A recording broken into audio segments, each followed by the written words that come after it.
दिवाली में बिहार चुनाव।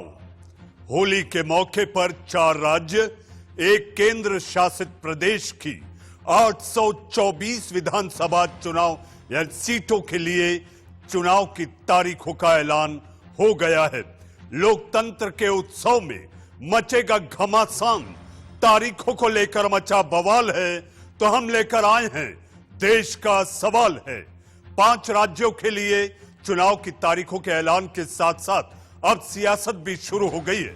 Election commission ने बंगाल में 8 चरणों में चुनाव की घोषणा की तो ममता बनर्जी ने इसके लिए बीजेपी और गृह मंत्री को जिम्मेदार ठहरा दिया। ममता बनर्जी ने सवाल पूछा, बंगाल में 8 चरणों में चुनाव क्यों? इसके अलावा ममता बनर्जी ने कहा कि बीजेपी के इशारे पर ऐसा किया गया। ममता ने सवाल पूछा कि एक ही जिले में 2-3 चरणों में चुनाव क्यों हो रहे हैं। इसके अलावा ममता बनर्जी ने पीएम और अमित शाह को भी निशाने पर लिया। ममता बनर्जी ने कहा कि पीएम और गृह मंत्री अपनी ताकत का गलत इस्तेमाल न करें। रिक्वेस्ट करबो with my humble regard, please consider West Bengal is your own state. Don't consider in the eyes of BJP. And whatever BJP have been decided, I have seen their list in the party office, and today I have seen the same list is been in the outside. I am really sorry to the Home Minister. Tell him as a Home Minister he should work for the country, but as a Home Minister he cannot misuse his power for West Bengal election. Tell Prime Minister, we welcome him. As a Prime Minister, you use your power. But as a Prime Minister, you cannot use your BJP power to misuse your power.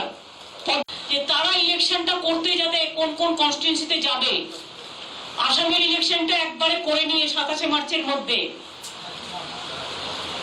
এপ্রিলে 6 এর মধ্যে Tamil Nadu election করে নিয়ে একদিনে, কেরালার election একদিনে করে নিয়ে, এখানে 23 দিনের ফুটবল গ্রাউন্ড, 23 দিনের খেলা খেলবেন? আমাদের যায় আসে না।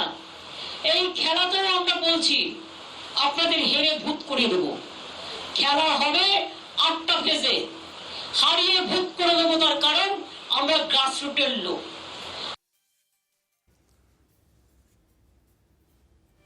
जी हां, तारीखों को लेकर आप सुन रहे थे ममता बनर्जी किस तरह से बौखलाई हुई हैं। आपने अभी तक मैच फिक्सिंग को लेकर तो बात सुनी होगी, लेकिन ममता बनर्जी को लगता है कि जी हां, इन तारीखों को लेकर यानी कि डेट फिक्सिंग भी हुई है।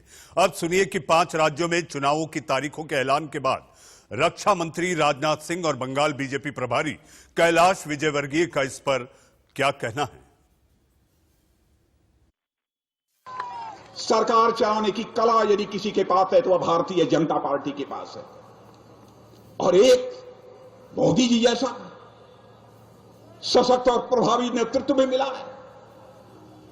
बहनों भाइयों, हमारा प्रधानमंत्री दुनिया के दूसरे देशों में जाता है तो दमखम के साथ अपनी बातों को रखता है, पुरजोर तरीकों से अपनी बातों को रखता है, नजर झुकाकर अपनी बातों को नहीं रखता है, बल्कि दुनिया के दूसरे देशों के साथ नजर से नजर मिलाकर हमारा प्रधानमंत्री बात करता है। जहां तक विकास का सवाल है, मैं दूर नहीं ले जाना चाहूंगा आपको, मैं यहीं दिनाजपुर की मैं बात करना चाहता हूं। हमारे सुकांता जी मजूमदार यहां पर आपके सांसद बैठे हैं, मैं इसका श्रेय इनको भी देना चाहता हूं। इन्होंने भरपूर कोशिश की। दिनाजपुर में रेल कनेक्टिविटी का जहां तक सवाल है, मैं कह सकता हूं हमारी सरकार आने के बाद पहले से हालात सुधरे हैं, बेहतर हुई है। यह सच हो तो ताली बजाइएगा, न हो तो मत बजाइए। बहुत प्रसन्नता की बात है कि इलेक्शन कमीशन ने 8 चरणों में बंगाल का चुनाव की घोषणा कर दी है, और सभी राजनीतिक दलों की मांग थी कि इसका स्पान बढ़ाया जाए, क्योंकि सेंट्रल फोर्स के डिप्लॉयमेंट में थोड़ा समय चाहिए। और मैं चुनाव आयोग से ये भी निवेदन करूंगा कि एक रक्त रंजित चुनाव नहीं हो। इसके लिए बहुत ज़रूरी है कि वे सब असामाजिक तत्व जो लिस्टेड हैं, जो कहीं ना कहीं स्मगलिंग करते हैं, विशेषकर सीमावर्ती जिलों में, वहाँ पर तत्काल उन्हें राउंड अप करें, उन्हें लॉकअप करें। यदि वे बाहर रहेंगे तो शांतिपूर्ण चुनाव नहीं हो सकते। और मैं चुनाव आयोग से अपेक्षा करता हूँ कि ये चुनाव शांतिपूर्ण हो। इसके लिए आप अतिरिक्त बल के साथ साथ वहाँ अतिरिक्त अधिकारियों की भी नियुक्ति करें जो हर जिले में स्वयं उपस्थित रहकर वाच कर सके और निष्पक्ष चुनाव हो सके और लोग निर्भीक होकर मतदान कर सके। जी हां, पिछले 6 महीने से लगातार कैलाश विजयवर्गीय पश्चिम बंगाल में अपना खून पसीना एक कर रहे हैं कि बीजेपी वहां पर पूरी ताकत के साथ, जैसा कि लक्ष्य रखा गया है कि 200 सीटें, 3 से 200 सीटों का लक्ष्य बीजेपी हासिल कर पाए। जी हां, आखिर इन तारीखों को लेकर मचे घमासान पर आइए हम आपको सीधा लिए चलते हैं अपने रिपोर्टर्स के पास, अपने संवाददाता के पास, जो इस समय आपके टीवी स्क्रीन पर पश्चिम बंगाल से यानी कि कोलकाता से हमारे सहयोगी साब्यसाची और तिनसुखिया असम से हमारे साथ हैं विजय। साब्यसाची, सबसे पहला सवाल आपसे, ममता दीदी बौखलाई हुई हैं, आज उनके घर में पूजा भी हुई है।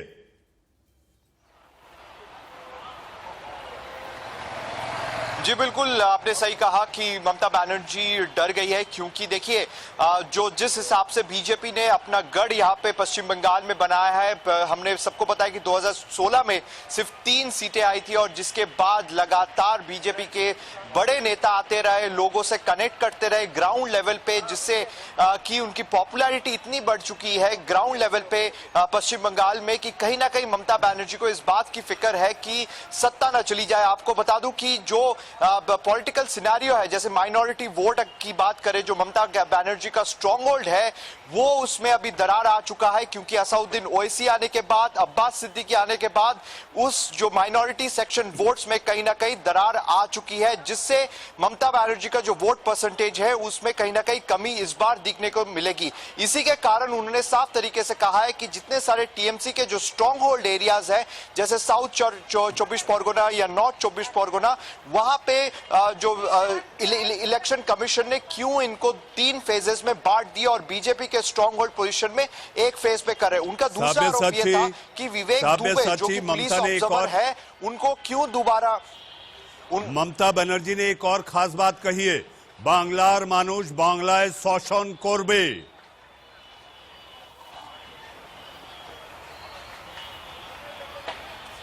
जी बिल्कुल, देखिए वो लगातार वो एंगल खेल रही है कि बंगाली, मैं वेस्ट बंगाल की लड़की हूं और वेस्ट बंगाल को लोग जो है वो बंगाली को वोट करेंगे, बंगाली को वोट करेंगे, क्योंकि भाजपा बंगाली सेंटीमेंट समझ नहीं पाता और भाजपा सरकार अगर आती है, जो कल्चर रिलेटेड टू बंगाल है वो कहीं ना कहीं खराब हो जाएगा। ये लगातार वो कह रही है, शुरुआत से कह रही है। सिर्फ वही नहीं, उनके भतीजे अभिषेक बैनर्जी हो या मेयर फिराद हकीम हो, लगातार ये बयान टीएमसी की तरफ से आ रहा है। उनका सीधा जो आरोप था कि जो इलेक्शन कमीशन रीथिंक करे, जो ग्राउंड जीरो से ये ताजा जानकारी और खासकर तारीखों के ऐलान के बाद आखिर बंगाल में कैसे घमासान मचा है तारीखों को लेकर। अभी आने वाले समय में जो कि बंगाल में मतदान की जो प्रक्रिया होगी वो लगभग 1 महीने चलेगी, यानी कि 8 चरणों में होंगे। आइए हम सीधा चलते तिनसुखिया, जहां पर हमारे सहयोगी विजय हमारे साथ मौजूद हैं। विजय, बंगाल के बाद असम की बात है, असम में क्या होने वाला है और तारीखों को लेकर वहां के नेता और राजनीतिक दल क्या कह रहे हैं?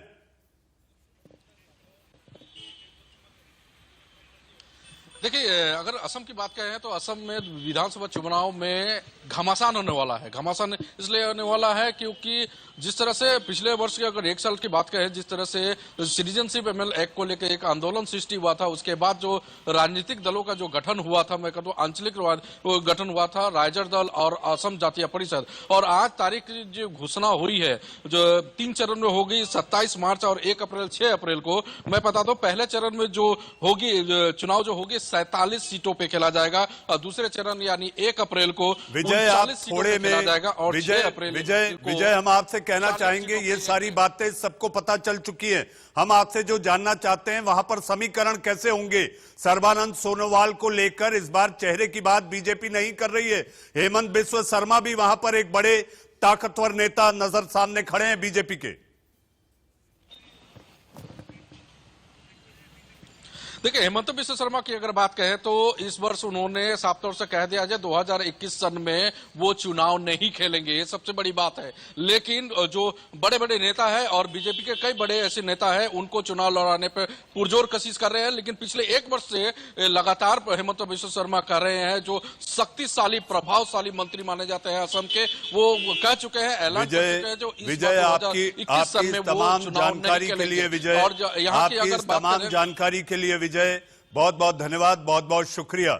जी हाँ, आइए हम चलते हैं अपनी बहस की ओर। हमारे साथ इसमें सियासी मेहमान, जी हाँ, लगातार वो चिरपरिचित चेहरे जो लगातार रोज कहीं ना कहीं डिबेट करते हुए या अपनी बात रखते हुए या पार्टी का बचाव करते हुए आपको सुनाई देते हैं, देखे जाते हैं। आपके टीवी स्क्रीन पर बीजेपी की प्रवक्ता, जी हाँ, बीजेपी की प्रवक्ता अनिला सिंह, आपके टीवी स्क्रीन पर कांग्रेस के प्रवक्ता आनंद मधब, टीएमसी के समर्थक और नेता बादल देवनाथ, हमारे साथ एआईएमआईएम के अजमल खान साहब, और हमारे साथ इस पर लेफ्ट के नेता सुमित चोपड़ा साहब। जी हां, 6 दशकों से ज्यादा का आपका राजनीतिक अनुभव है, आप भी हमारे साथ हैं।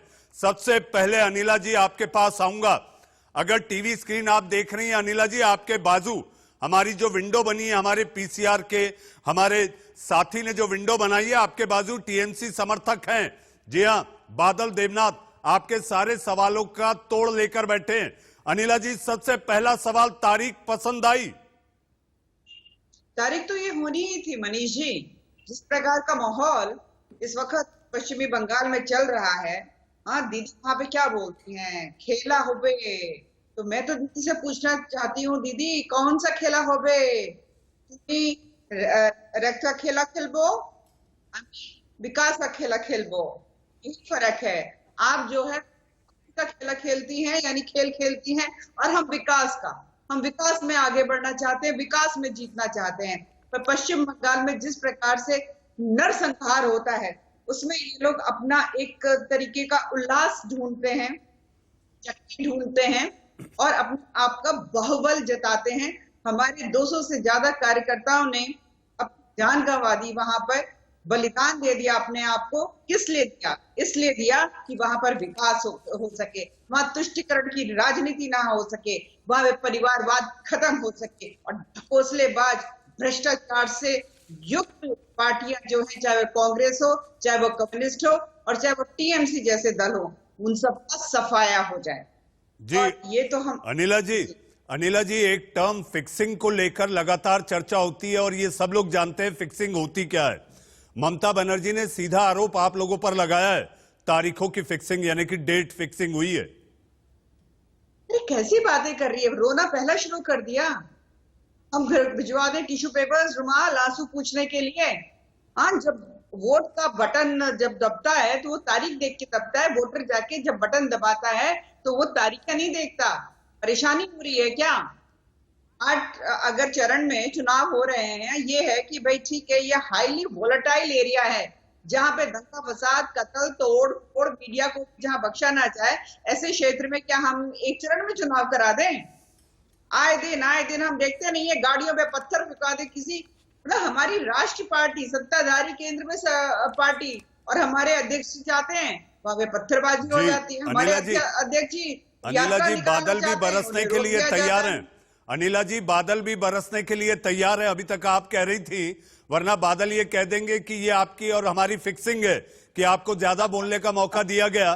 देखिए, बादल भी बरसने को तैयार है। बादल देवनाथ, आज पूजा पाठ हुई है, प्रसाद मिला? नहीं, ये गरजने वाले हैं, बरसने वाले नहीं है मनीष जी। जी, सुन लेते हैं। पूजा पाठ हुई है, आज प्रसाद मिला कि नहीं बादल जी?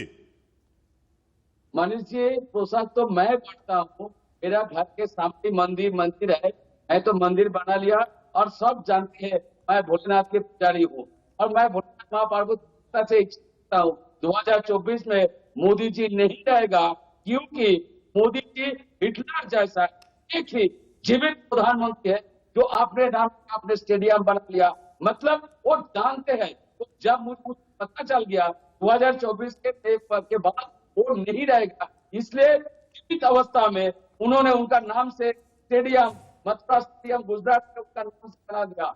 और अनिता जी को एक ही बताया अनिता जी ने नहीं बताया। अमित शाह का जो बेटे है साहब, उनके पास, जिसके पास 1 लाख रुपया नहीं था, उसके पास करोड़ रुपया कहां से आ गया? वो बीसीएस सचिव कैसे बन गया?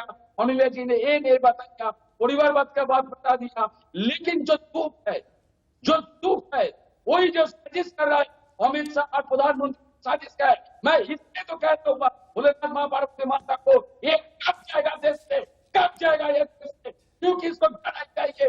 यही क्या बात है, हर जगह में देखते ना, 1 चरण में वोट, 3 चरण में वोट, बंगाल में 8 चरण वोट, जिस जगह उस जगह में 2-3 चरण में वोट का इलेक्शन भी क्यों? बादल जी, बादल जी, बादल जी, बादल जी, बादल जी, बादल देवनाथ और गलत है। बादल देवनाथ, बादल जी आपको पता होना चाहिए कि चुनाव आयोग जो होता है, जिस राज्य में चुनाव होने वाले हैं वहां पहले उनके पर्यवेक्षक जाते हैं, वो वहां पर जाकर वहां की मशीनरी यानी वहां के प्रशासनिक अधिकारियों के साथ बैठकर चर्चा करते हैं, वहां की पूरी जानकारी ली जाती है, उसके बाद वापस वो दिल्ली आते हैं और दिल्ली में बैठकर तारीख तय होती है। यह आपने कैसे कह दिया कि बीजेपी के कहने पर तारीख तय हो गई, तारीख तय कर दी गई? और अगर तारीख तय कर दी गई तो मतदाता को बाहर निकलकर तो आपके कामों पर वोट करना है। बादल देवनाथ, आज का पॉलिटिशियन नहीं हूँ, 25 साल 27 साल हो गया मैं हूँ, और मैं कहता हूँ 2-3 चरण होने जाने के बाद 23 दिन 24 दिन के लिए बंगाल में, पूरे बंगाल घूमने का प्लान, जो साजिश पॉलिटिक्स लोग करते हैं, जो मैथ जो पॉलिटिक्स का जो मैथ जानते हैं, वो जानते कैसे हुआ। और चुनाव का जो पर्यवेक्षक है, जो ऑब्जर्वर है, जो आप बात बता रहे, जो हर जिला में, हर जगह में, हर राज्यों में घूमने के बाद जो डिसीजन देता है, वो भी मैं जानता हूँ। चुनाव वापस कैसे किया जाता है वो भी मैं जानता हूँ। बहुत बार चुनाव वापस में किया, कुछ कारण में मैं गया था दिल्ली चुनाव वापस।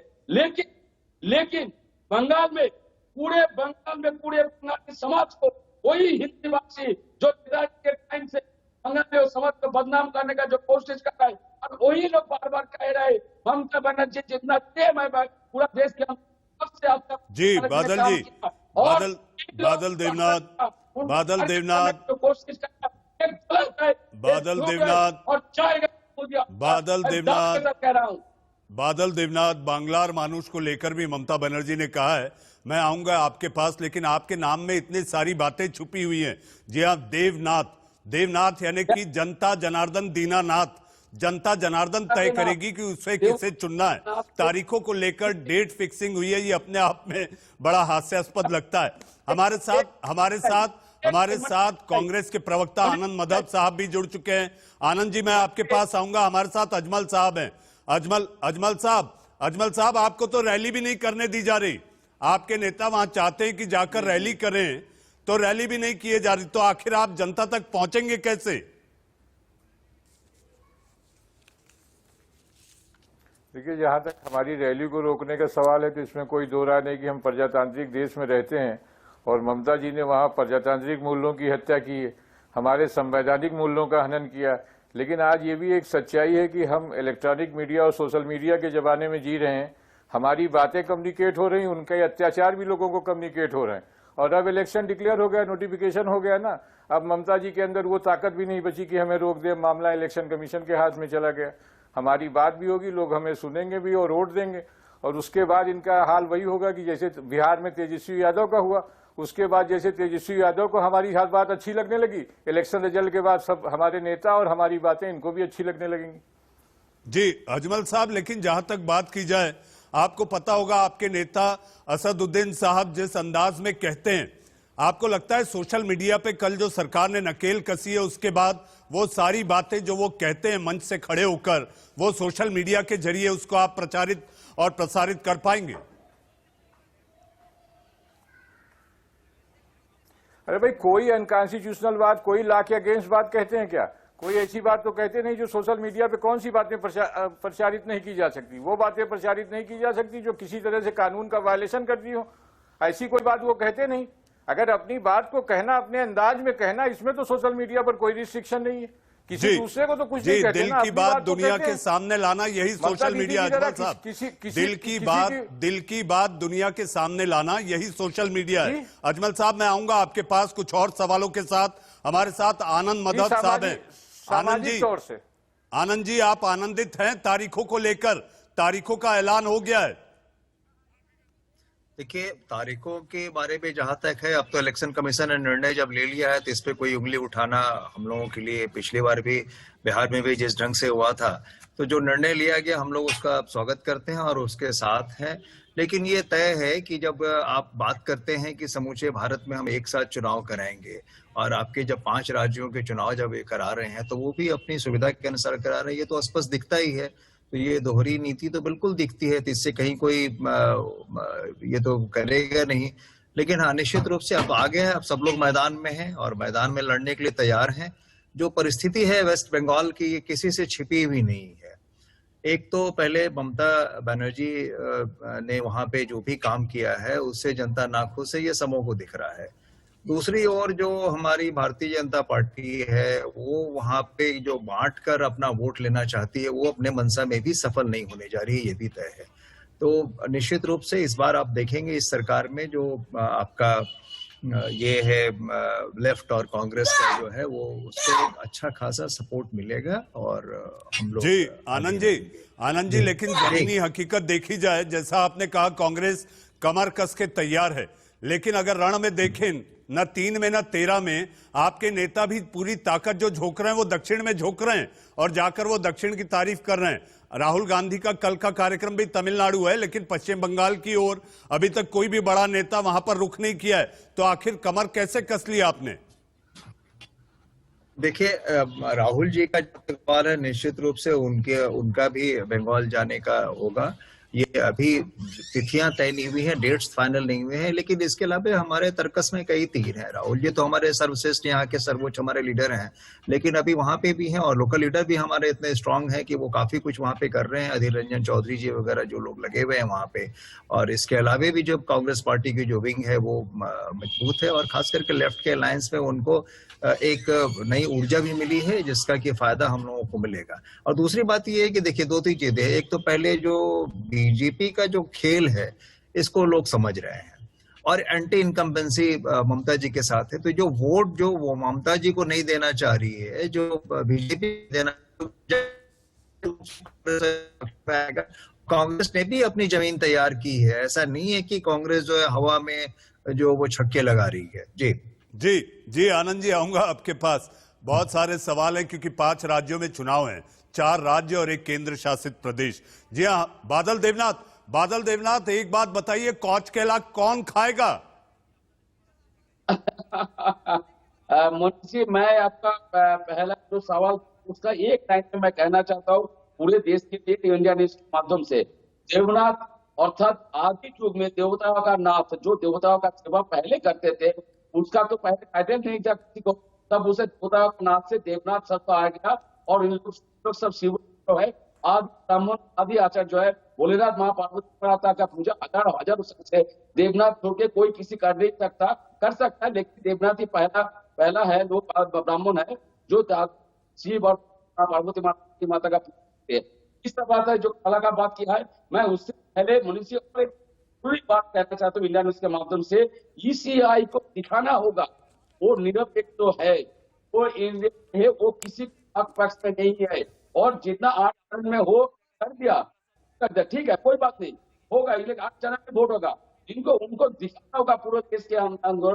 बंगाल में ऐसे चुनाव कीजिए पूरा देश के अंदर इतिहास बन जाए और हम सब उन लोगों को साथ देंगे। लेकिन हमेशा मोदी जी को साथ देने का मतलब आपको एक दिन 2 साल 5 साल 10 साल 100 साल के बाद लोग कहेंगे ईसीआई निरपेक्षता नहीं है, वो निरपेक्ष नहीं है और लोग पब्लिक कहेगा ईसीआई को का भरोसा नहीं रहेगा। जैसे आज सीबीआई ईडी के लोग शायद कहते हैं ये भरोसे का मन नहीं है, क्योंकि जब वो अमित शाह 3 महीने के जेल में था, सीबीआई ने जेल में भेजा था, मोदी जी को गुजरात आने के बाद उनके साथ बातचीत किया था, उनके घर का था, ये भी 2 साल के अमित शाह गुजरात से बात थे। लेकिन जब अमित शाह बादल जी आप मेरे सवाल का जवाब अभी तक नहीं दिया। आपने मेरे सवाल का जवाब नहीं दिया, कौच केला कौन खाएगा? मतलब आप जो बांग्ला बोल रहे हैं ना, वो बांग्ला ठीक से नहीं आ रहा है। आप हिंदी में बोलिए, मुझे समझ में आ जाएगा। जी, ममता बनर्जी ने कहा था वो केला है, वो केला कौन खाएगा? केला का बात कर रहा है, केला का बात जो आप कर रहे हैं मनीष जी, मैं अब तो धब्बे के साथ कह सकता हूँ। यही बात को मैं थोड़ा घुमा कह रहा हूँ। अमित शाह और मोदी जी को हराने 2 महीने के बाद, 2 मई जब चलता जाएगा तारीख, उसके बाद मैं दिल्ली जाके टीएमसी के पक्ष में बड़ा जी अनिला जी 6 महीने से लगातार ताकत झोंकी जा रही है। ताकत झोंकी जाने का मतलब सारी प्रतीकात्मक तरीके से बंगाल की संस्कृति से जुड़ना और उसके साथ साथ खाना पीना, नाच गाना, ये सारी बातें सारे बड़े नेता आपकी पार्टी के जाकर वहां पर पश्चिम बंगाल में अपना झंडा फहराने के लिए पूरी ताकत झोंक रखें। और गृहमंत्री ने तो यहां तक कहा है कि जितनी हिंसा होगी उतनी जोर से ताकत लगाएंगे।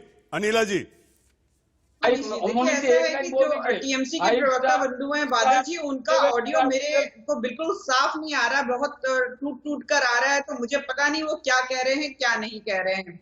अगर ऑडियो सही हो सकता है तो शायद मैं बेहतर तरीके से रिएक्ट कर पाऊंगी, परंतु अगर उनको मेरी आवाज सुनाई दे रही है और उनको ना भी सुनाई दे रही हो तो आपके चैनल के माध्यम से पश्चिम बंगाल के लोगों को और खासतौर से पश्चिम बंगाल के लोगों को और पूरे भारत और विश्व के लोगों को तो जरूर जाएगी मेरी आवाज। और अपनी आवाज के माध्यम से ये मैं कहना चाहती हूँ, टीएमसी यानी कि T for terror, M for murder of democracy, C for corruption. तो टीएमसी को मैं कहना चाहूंगी, बादल जी सुन लीजिए, सास बहू की साजिश नहीं चलेगी, हाँ बुआ भतीजावाद नहीं चलेगा। सीधी सी बात है, भारतीय जनता पार्टी जो अपने आप में जानी जाती है भारतीय संस्कृति के लिए, वहां पर आ रही है। जय श्री राम का नारा घर घर में लगेगा। ऐसे 5000 से ज्यादा गांव होते हैं जहाँ एक हिंदू नहीं मिलता, खदेड़ दिया आप लोगों ने हिंदुओं को वहां से। हमारे त्योहार पर कुछ नहीं, हमारे पंडित पुरोहितों को कुछ नहीं, आप मौलाना मौलवियों को दुनिया भर का वजीफा दें। हमारे यहाँ पर त्योहार, जब हमारे यहाँ पर रामलला मंदिर अनिला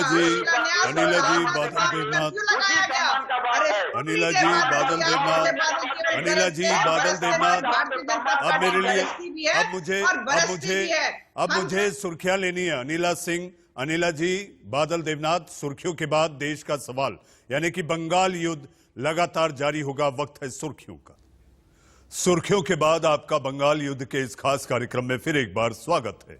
जी हाँ, हमारे साथ सारे मेहमान बने। हमारे साथ बीजेपी की प्रवक्ता अनिला सिंह, हमारे साथ टीएमसी नेता बादल देवनाथ, कांग्रेस प्रवक्ता आनंद मधब और हमारे साथ एआईएमआईएम के प्रवक्ता अजमल खान साहब हमारे साथ मौजूद हैं। अजमल साहब, हमेशा आप लोगों को ये क्यों कहा जाता है कि आप लोगों का चुनाव मैदान में कूदना यानी कि बीजेपी का फायदा?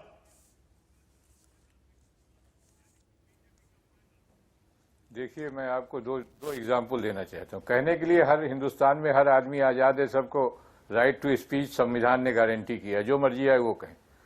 हम एक एग्जाम्पल देना चाहेंगे आपको औरंगाबाद का, जहाँ बीजेपी और शिवसेना का एमपी हुआ करता था 25 साल से, हरा के हम लोग आए ना वहाँ तो नहीं मुसलमान थे। दूसरी बात कहना चाहूँगा, गुजरात में इलेक्शन लड़ने गए थे, वहाँ कांग्रेस टीएमसी उमसी का तो पता नहीं है, कांग्रेस का क्या हाल हुआ आपने लोकल बॉडी इलेक्शन में देखा, वहाँ हम इलेक्शन लड़ने गए थे।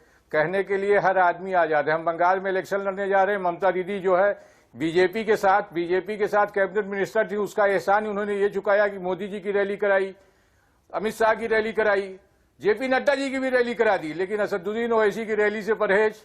अब ऐसे लोग भी अगर इल्जाम लगाए जो उनके साथ खेलते रहे हों, हिंदुत्व के विचारधारा को आगे बढ़ाते रहे हों, जिसके पुरोधा ये कहते रहे हों कि भगत सिंह का बलिदान बेकार गया, ऐसी जान देने से कोई फायदा नहीं है, जान और माल बचा के रखो, मुसलमानों के खिलाफ लड़ना है। ऐसे लोगों के साथ बैठकर कैबिनेट मिनिस्टर बनना हो तो बहुत अच्छा है, ऐसे लोगों की रैली कराना हो तो बहुत अच्छा है। हमें रोक देना, प्रजातांत्रिक मूल्यों के साथ साथ संविधान के जो अधिकार है उसकी भी हत्या करना ममता दीदी ने किया है, लोग उसका जवाब देंगे, रोना आएगा ना। इसीलिए मैंने कहा कि इलेक्शन के बाद इनका हाल तेजस्वी जैसा हो जाएगा, ये तब हमसे कोई परहेज नहीं रखेंगे, ना हमसे, ना हमारे नेता से, ना हमारी पार्टी से। जी बादल देवनाथ, ये कैसा लोकतंत्र है आपके राज्य में? इतनी हिंसा, रैली से आप घबरा जाते हैं। ओवैसी जी अगर रैली करना चाहते हैं तो इजाजत नहीं देते। क्या आपको डर है कि जो 27% अल्पसंख्यक वोट था वो आपसे छिन जाएगा, वो आपसे खिंच जाएगा, इसी कारण आप इजाजत नहीं देते? नहीं मोनिश जी, उनको मैं रिक्वेस्ट कर रहा हूँ, जो पैनलिस्ट आपके सामने बैठे हुए हैं, मैं भी उनका बात सुन रहा हूँ। देखिए, कोई भी जूनियर को जूनियर से मत लिखिए परमिशन लेटर। उसके कारण है डीएम के पास, एसपी के पास, लोकल थाने में आपको लिखना पड़ता है आपका गैदरिंग कितना होगा, आप कहाँ करना चाहते हैं, रैली कहाँ से कहाँ तक जाएगा, आपको पूरा डिटेल्स देना पड़ता है। ये सिर्फ पश्चिम बंगाल का रूल्स नहीं है। मैं डिस्टर्ब नहीं करना चाहता। एक ही स्टेट में रैली नहीं की हम लोगों ने, हिंदुस्तान में घूम घूम के रैली की है। कायदे कानून मालूम है, केवल आपको वाला कायदा नहीं मालूम है जिससे आप रोकते हैं। सुनिए ना, आप सीनियर है ना, सुनिए ना, उम्र से तो सीनियर है मेरे से। आप कोई प्रॉब्लम हो रहा है, जहां तक जानता हूँ ICK जी का यहाँ पर वर्कर थोड़ा ज्यादा काम नहीं है और इनका पार्टिसिपेट भी यहाँ पर नहीं है। तीसरा बात है, और मैं तो रिक्वेस्ट करूंगा, तो वेस्ट बंगाल पुलिस का काम तो खत्म हो गया, इलेक्शन तो डिक्लेयर हो गया, अब आपको ECI परमिशन देगा। आप ECI से ऑनलाइन से अपील कीजिएगा तो आपको रैली का परमिशन मिल जाएगा। ECI आपको गाइड करेगा और चिंता का बात नहीं, एक छोड़ दीजिए, ECI से परमिशन ले लीजिए काल से और बंगाल में जितना रैली करना है रैली कीजिए। जी अजमल साहब, ECI मतलब इलेक्शन कमीशन ऑफ इंडिया। अरे भाई, इलेक्शन कमीशन से हमें परमिशन लेना हमें मालूम है, हम डिफरेंट स्टेट में इलेक्शन लड़ते हैं, ये हमें बताएंगे कि अब हमें किससे परमिशन लेना है। अब इनकी ताकत गई ना, जब तक ताकत थी तब तक क्या किया इन्होंने? इनकी ताकत, इन्होंने जो अत्याचार किया, जो अपनी ताकत का मिसयूज किया है, जो प्रजातांत्रिक वसूलों को तोड़ा है, जो संवैधानिक अधिकारों का हनन किया है, उसका जवाब जनता दे देगी। इनका हश्र जो होगा 2 मई को पता चलेगा कि जो कुछ इन्होंने किया है उसका हश्र इन्हें 2 मई को पता चल जाएगा। जो जानकारी है उनको बोलिए, आपका पार्टी का पैर से एक लेटर लिखिए, कैसे परमिशन लिया जाए वहां पर। अरे आपसे जानकारी नहीं लेनी है भाई, जितना आप जानते हैं उससे ज्यादा जानकारी है। केवल बंगाल में ही रैली नहीं करने गए हैं हम, हिंदुस्तान के तमाम स्टेट्स में हम रैली करते हैं। और ये जो अत्याचारी, और वो तो अभी जो ममता दीदी ने वहां के एडमिनिस्ट्रेटिव ऑफिसर्स को और पुलिस को इंस्ट्रक्शन इशू किए, वो सोशल मीडिया पे अवेलेबल है। उन्होंने कहा है कि MIM की रैली किसी वजह से नहीं होनी चाहिए, ये तो सोशल मीडिया पे अवेलेबल है। आपको परमिशन नहीं मिल रहा है, वही बादल देवनाथ, अजमल साहब केवल ये कह रहे हैं, ममता दीदी वो दोनों मालूम है, ममता दीदी का भी ज्ञान मालूम है, तुम्हारा भी ज्ञान मालूम है। छोटा पार्टी में प्रोग्राम कर रहा है बंगाल में। बादल देवनाथ, चुनावी लड़ाई तो होते रहेगी, लेकिन कम से कम ममता दीदी ममता तो बरसाएं। ममता बरसाएंगी नहीं और केवल अगर लठ लेके खड़ी रहेंगी तो लोकतंत्र कैसे जिंदा रहेगा? बादल जी, आऊंगा आपके पास। अनिला सिंह जी, ये राह नहीं आसान। अगर पूरे राज्यों का हम चित्र देखें और 2016 में जाएं अनिला जी, तो 84 सीटें असम में लड़कर आपको केवल 60 सीटें मिली। बाकी 3 राज्य और एक केंद्र शासित प्रदेश में आपके क्या हाल थे, इसकी जानकारी आपको आंकड़ों के जरिए है। ऐसी सूरत में इन 4 राज्यों और एक केंद्र शासित प्रदेश में आप कहां पाती हैं कि बीजेपी कितना जोर लगा लेगी? देखिए मनीष जी, मैं आपको बता रही हूँ, पश्चिम बंगाल में सरकार हमारी बन रही है, पुडुचेरी में सरकार हमारी बन रही है, तमिलनाडु में हम AIADMK के साथ बहुत अच्छा प्रदर्शन करने वाले हैं, केरला में हमारी बढ़त देखकर अच्छे चौंक जाएंगे और असम में पुनः हमारी सरकार बनेगी। आप लिख के रख लीजिए, यही नतीजे आने वाले हैं। अभी मैं सुन रही थी ओवैसी जी के माउथपीस जो आपने यहाँ पर बैठा रखे हैं, कंट्रोवर्शियल तो कुछ बोलते ही नहीं है ओवैसी बंधु, उनके बराबर तो कोई सज्जन व्यक्ति नहीं हो सकता है। हमने देखा है ओवैसी साहब जो है बार बार किस प्रकार की भाषा का प्रयोग करते हैं। ऐसा व्यक्ति जिसने हमारे सीता मैया तक को नहीं छोड़ा हुआ हो, वो सज्जन कहला सकता है? वो नॉन कंट्रोवर्शियल कहलाया जा सकता है? जो व्यक्ति ये कहता हो कि 15 मिनट के लिए पुलिस हटा दो तो मैं दिखा दूंगा कि क्या है क्या नहीं, वो नॉन कंट्रोवर्शियल कहलाया जा सकता है? कंट्रोवर्शियल व्यक्ति, योगी, तमाम लोगों की लंबी लाइन है भाई। केवल टोपी लगा के, दाढ़ी बढ़ा के और केवल मुसलमानों की राजनीति करना चाहता है, मुसलमानों को आगे नहीं बढ़ाना चाहता, पीछे धकेलना चाहता है। तो जो लोग गंदी बातें करते हैं उनके बारे में क्या बोलिएगा? इस तरह के पर्सनालिटी के साथ किसकी बात ठीक है? मुसलमान में जो महिलाएं हैं उनके बारे में हिंदुस्तान 5वें नंबर से 165 नंबर पर पहुंच गया किसकी वजह है? 7 साल में क्या किया? ह्यूमन इंडेक्स की हालत क्या है? बाकी चीजों की हालत क्या है? बीजेपी की हालत क्या है? गैस पेट्रोल के दाम की हालत क्या है? आप भी कहां बताएंगी? पूरे देश को बेच दिया 2 लोगों के हाथ में, बेचने वाले प्रधानमंत्री बने। पूरी दुनिया में इनकी झूठ का डंका बज रहा है, इसको भी आप बताइएगा। पर्सनल एलिगेशन लगाइएगा, कोई बात कहने के लिए नहीं है। तो बस यही हिंदू मुसलमानों के नाम पे नफरत फैलाकर 2 सीटों से मुंह छुड़ाने वाली पार्टी 303 तक पहुंची है। वही बंगाल में भी नफरत फैलाने का काम कर रहे हैं। सारे आरएसएस के लोग, सारे अनुवांशिक संगठन के लोग वहां मौजूद हैं और यही नफरत फैला रहे हैं। इसके अलावा कोई विकास नहीं है। पूरे हिंदुस्तान में इनके विकास फेल हुआ है। ये विकास करेंगे झूठ बोलने में नंबर 1। इनके सहयोगी नीतीश कुमार ने इन्हें बड़का झूठा पार्टी का बीजेपी का फुल फॉर्म बताया। ये टीएमसी का फुल फॉर्म बता रही है, बीजेपी का फुल फॉर्म बताया, बड़का झूठा पार्टी। जिसके अनिला जी, अनिला जी अजमल साहब, अनिला जी अजमल साहब, अनिला जी अजमल साहब, अनिला सिंह अजमल खान साहब जी, आप बंगाल युद्ध को लेकर मेरे इस कार्यक्रम में, बंगाल युद्ध को लेकर मेरे इस कार्यक्रम में दोनों के बीच चले वाक युद्ध को लेकर ये नहीं कहा जा सकता कि बीजेपी और एआईएमआईएम के बीच कोई फिक्सिंग है। ये आप दोनों ने साफ किया कम से कम इस कार्यक्रम में।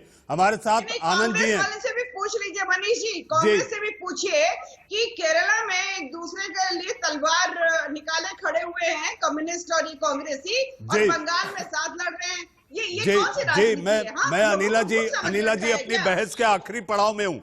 आनंद जी यही सवाल मैं भी आपसे पूछने वाला था। आनंद जी यही सवाल पूछने वाला था कि केरल में आमने सामने और बंगाल में हम साथ साथ हैं, कैसे चलेगी बात? देखिए, ऐसा है कि हम जनता की लड़ाई लड़ रहे हैं और जो सच्चाई है, जो लड़ाई बंगाल में या और राज्यों में हो रही है, एक दृष्टि बनाम जो है वो झूठ के पुलिंदा के बीच की लड़ाई है। और हम लोग जो है आइडियोलॉजी की लड़ाई लड़ रहे हैं, जो सच्चाई है, जो जमीनी हकीकत है उसके बारे में। अब ये अपने इतिहास को जरा झांक कर देखें हमारे भारतीय जनता पार्टी के अनिला जी, और ये बताएं कि श्यामा प्रसाद मुखर्जी जब जो डिप्टी चीफ मिनिस्टर थे क्विट इंडिया मूवमेंट के समय, पूरे भारत में विरोध हो रहा था, लेकिन वो जो है सिफारिशें कर रहे थे और स्थायित्व की बात कर रहे थे और सरकार से हटने के लिए तैयार नहीं थे। बहुत दबाव पड़ने के बाद उन्होंने आगे यह कदम उठाया। तो वो कहाँ है? वो श्यामा प्रसाद मुखर्जी का नाम वहां पे क्यों नहीं ले रही है? ये देखना चाहिए ना कि अपने इतिहास को भी देखें, उनका क्या कंट्रीब्यूशन रहा है। वो 3 में थी, इस बार 0 में आ जाएंगे जो परिस्थितियां हैं। और एक बात ये भी बता दें आपको, बीजेपी 365 दिन चुनावी मूड में रहती है, वो कभी विकास के मूड में रहती नहीं, कभी काम तो करती नहीं है। तो 365 दिन चुनावी मूड में रहती है और वो चुनाव का काम करते रहती है। इसीलिए चुनाव की एक तारीख, बोलने दीजिए। अरे भाई, आप सबको सुन रहे हैं तो मेरी बात सुन लीजिए। आनंद मधब, अजमल खान साहब, बादल देवनाथ और अनिला सिंह जी, आप लोग आज के इस खास कार्यक्रम बंगाल युद्ध में आए। तारीखों के ऐलान के बाद आज के इस कार्यक्रम में भी घमासान मचा, बवाल आगे भी चलता रहेगा। लेकिन जाते जाते हम इतना कहना चाहेंगे कि 2 मई एक ऐसी तारीख होगी लोकतंत्र के उत्सव की इन 4 राज्य और एक केंद्र शासित प्रदेश में। आखिर मां माटी मानुष या सोनार बंगला, ये साफ हो जाएगा। आज के इस खास कार्यक्रम बंगाल युद्ध में आप लोग शामिल हुए, आप सभी का बहुत बहुत धन्यवाद। अब वक्त है एक छोटे से ब्रेक का।